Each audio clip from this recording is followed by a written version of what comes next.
የኢትዮጵያ ኤሌክትሪክ አገልግሎት የሚሰጠው አገልግሎት ለማሻሻልና የደንበኞችን እርካታ ለመጨመር ከኃይል መቆራረጥ ጀምሮ እስከ ሰራተኞች የስነ ምግባር ድረስ ያሉ የተለያዩ የማሻሻያ እርምጃዎችን እየወሰድኩ ነው ብሏል።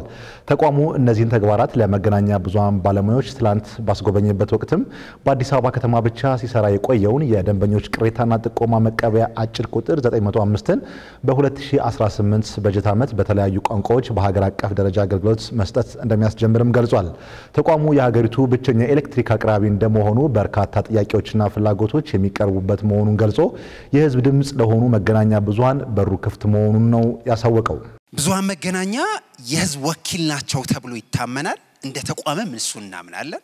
ሁለተኛ የወክልና ሚናችሁን ደግሞ በሚገባ እየተወጣችሁ ነው ብለን ነው የምናስበው። እዚህ መካከል ላይ ያለው ደግሞ መተላለፍ በጣም ረጅም እንዳይሆን ደግሞ የኛ ሚና ማድረግ አለበት ብለን እናስባለን። በዚህ ሁሉ ጉዞ ውስጥ የኛ ግንኙነት የኢትዮጵያ ኤሌክትሪክ አገልግሎትና የመገናኛ ብዙሃን ግንኙነት በተቻለን መጠን መከፈት አለበት። ኦፕንነስን ፕራዮርሊ እንደ ትልቅ ስትራቴጂ ነው የምናየው። ይህም ተቋሙ አገልግሎት አሰጣጡን ለማሻሻልና ተደራሽነቱን ለማስፋት እንደሚያስችለው ጠቁሞ በመድረኩ ከመገናኛ ብዙሃን ለተነሱ አስተያየትና ጥያቄዎች ምላሽ ሰጥቷል። እንዲሁም በስነ ምግባር በጎደላቸው ህብረተሰቡን በሚያማርሩ የተቋሙ ሰራተኞች ላይ የሚቀርበውን ቅሬታ ጨምሮ ሌሎች ለአገልግሎት አሰጣጥ ችግር የሚፈጥሩ አሰራሮችን ለመቅረፍ እየሰራ መሆኑን ተገልጿል። ሚዲያ አካላት ታነሷቸው የነበሩ በጣም በርካታ ችግሮች ከኃይል መቆራረጥ ጀምሮ እስከ ስነ ምግባር ችግር ድረስ ያሉ በርካታ ችግሮች እንዳሉብን እናውቃለን። እነዚህን ችግሮች ግን በጋራ ሆነን እንደ ተቋም መስራት ያለብንን ከተቋም ባለፈ ደግሞ ከሌሎች አካላት ጋር በዋነኝነት ከሚዲያ አካላት ጋር ተቀናጅተን መስራት አለብን በሚል በተለያየ አግባብ የያዝናቸው እቅዶች አሉ። የአሰራር ስርዓቱን በመፈተሽና እዛ ጋር ያሉ ክፍተቶችን እንደ ተቋም ከአሰራር ጋር በተያያዙ የነበሩ ክፍተቶች ከአመራር ጋር የነበሩ ክፍተቶች እናንተ ስታነሷቸው እውነት የሆኑና ትክክለኛ የሆኑ ከኛ ከአመራር ጀምሮ እስከ ሰራተኞች ድረስ ያሉ የስነ ምግባር ችግሮችን ለመፍታት በጣም በርካታ ስራዎችን እየሰራን ነው።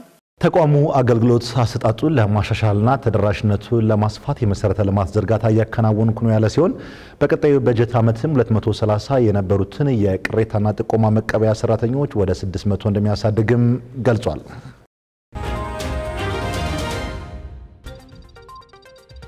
የኢትዮጵያ እስልምና ጉዳዮች ጠቅላይ ምክር ቤት ምርጫ አስፈጻሚ ቦርድ ሀገር አቀፍ የመጅሊስ ምርጫ ምዝገባ ዛሬ እንደሚጀምር አስታውቋል።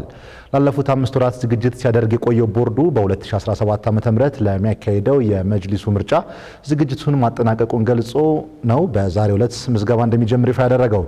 ህዝበ ሙስሊሙ ለኢትዮጵያ እስልምና ጉዳዮች ጠቅላይ ምክር ቤት ምርጫ ለማድረግ ከነገ ጀምሮ በየመስጂዱ የተሰራጩ የመራጭነት ካርዶችን እንዲወስድ የጠቅላይ ምክር ቤት የምርጫ አስፈጻሚ ቦርድ ጥሪ አቅርቧል። በአሁኑ ወቅት ለምዝገባው የሚያስፈልጉ ቅድመ ሁኔታዎች በአብዛኛው በመጠናቀቃቸው የምርጫ ቁሳቁስ በደረሰባቸው መስጂዶች በነገው ዕለት ምዝገባ ይጀመራል። ምዝገባውን በ2 ሳምንት ለማጠናቀቅ እቅድ ተይዟል። ህዝበ ሙስሊሙ በአቅራቢያው በሚገኝ የወረዳው መስጂድ በተገለጸው ጊዜ እንዲመዘገብ ቦርዱ ጥሪ ያስተላልፋል። በመሆኑም ህዝበ ሙስሊሙ ከዛሬ ጀምሮ ለ12 ቀናት በየመስጂዱ በሚደረገው የመራጮች ምዝገባ መታወቂያውን በመያዝ ተመዝግቦ የመራጭነት ካርድ እንዲወስድ ቦርዱ ጥሪ አቅርቧል። በምዝገባው ሂደት ለሚያጋጥሙ ቅሬታዎች አፋጣኝ ምላሽ ለመስጠት በየመስጂዱ የቅሬታ ሰሚ ኮሚቴ መቋቋሙን ትላንት በሰጠው መግለጫ ተጠቁሟል።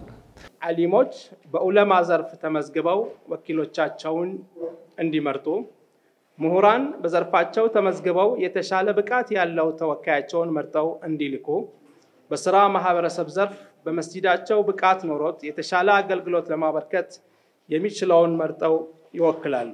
ሴቶችም በጾታ ዘርፋቸው ተመዝግበው የተሻለ ወኪል መርጠው ለመላክ የሚችሉ ሲሆን በሌሎች ዘርፍ ለመመዝገብ ብቃቱ እስካላቸው የመመዝገብ መብት ተጠብቆላቸዋል። ከ18 እስከ 35 ዓመት ዕድሜ ክልል ውስጥ ያሉ ወጣቶችም በወጣት ዘርፍ ተመዝግበው እንደ ሴቶቹ በሌላ ዘርፍ የብቃት መስፈርቱን እስካሟሉ የመመዝገብ መብት ስላላቸው በመረጡት አንድ ዘርፍ ይመዘገባሉ።